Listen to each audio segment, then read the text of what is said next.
Sunan Kudus di dalam babat tanah Jawa disebut sebagai Senopati atau Panglima Perang Kerajaan Demak Bintoro. Juga Senopati Waliullah, artinya beliau itu menjadi senopatinya para wali. Sebagai Senopati Kerajaan Demak, beliau pernah memimpin peperangan melawan Majapahit yang pada waktu itu dipimpin oleh Adipati Terung. Sedangkan sebagai Senopati para wali, beliau pernah ditugaskan untuk mengeksekusi Syekh Siti Jenar, seorang wali yang meremehkan syariat, sehingga dianggap sesat. Pada bagian ini, akan diceritakan secara singkat tugas Sunan Kudus, di saat harus berhadapan dengan seorang murid Syekh Siti Jenar, yang masih punya darah keturunan dari Raja Majapahit. Penduduk desa Pengging yang terletak di tepi hutan. Malam itu tak dapat tidur, sebabnya malam itu terdengar auman harimau secara terus-menerus. Para penduduk berjaga-jaga, kalau malam itu harimau yang mengaum itu akan masuk ke dalam desa. Tapi, sampai pagi tidak ada seekor harimau tampak masuk kampung. Para penduduk penasaran.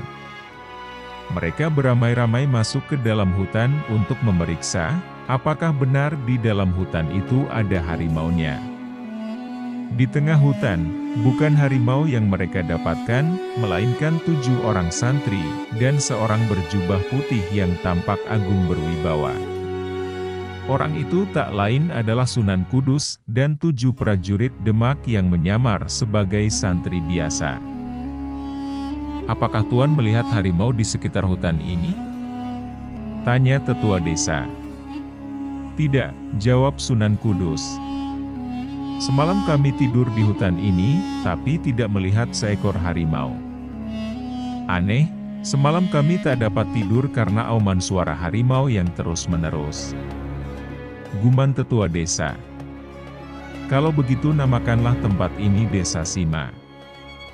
Karena kau mendengar suara Sima, padahal tak ada Sima," kata Sunan Kudus.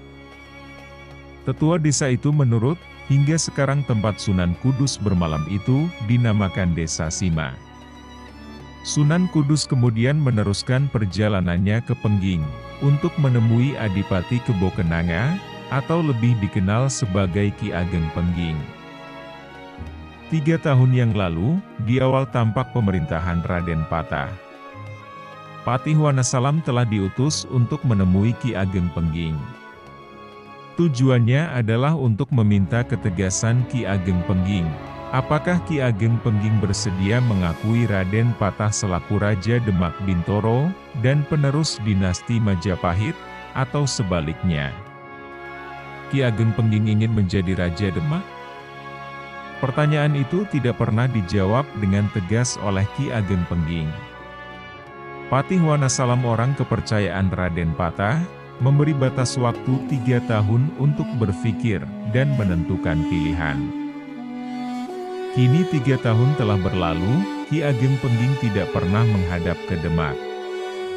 Bahkan Kadipaten Pengging yang dulu pernah mengalami kejayaan di zaman ayahnya, yaitu Adipati Handayaningrat, tidak diurus lagi. Kebo Kenanga, cucu Raja Majapahit itu malah tenggelam dalam dunia kebatinan yang diajarkan oleh Syekh Siti Jenar. Walau tampaknya Ki Kebo Kenanga, atau Ki Ageng Pengging itu tak mengurus pemerintahan kadipaten, tapi sesungguhnya para prajurit masih setia kepadanya. Mereka menyembunyikan di balik baju petani. Tapi sewaktu-waktu mereka bisa digerakkan di saat diperlukan oleh Ki Ageng Pengging. Hal ini disadari oleh pemerintah pusat Demak Bintoro.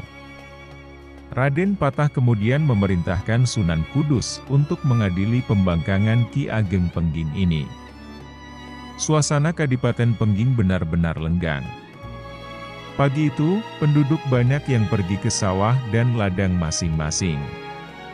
Pendapa, atau istana kadipaten tidak kelihatan, di pusat bekas pemerintahan Adipati Handayaningrat itu, kini hanya ada sebuah rumah yang tak seberapa besar, bentuknya seperti rumah penduduk lainnya. Sunan Kudus memerintahkan 7 orang pengikutnya menunggu di ujung desa. Dia sendiri berjalan menuju rumah Ki Ageng Pengging. Langkahnya mantap. Dia yakin tugasnya kali ini akan membawa hasil. Seperti sudah dilambangkan oleh Bende Kiai Sima, yaitu pusaka warisan dari mertuanya yang disembunyikan di dalam hutan saat dia kemalaman.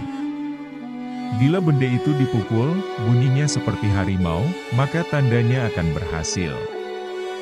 Bila tidak mengeluarkan auman harimau, berarti dia akan menemui kegagalan.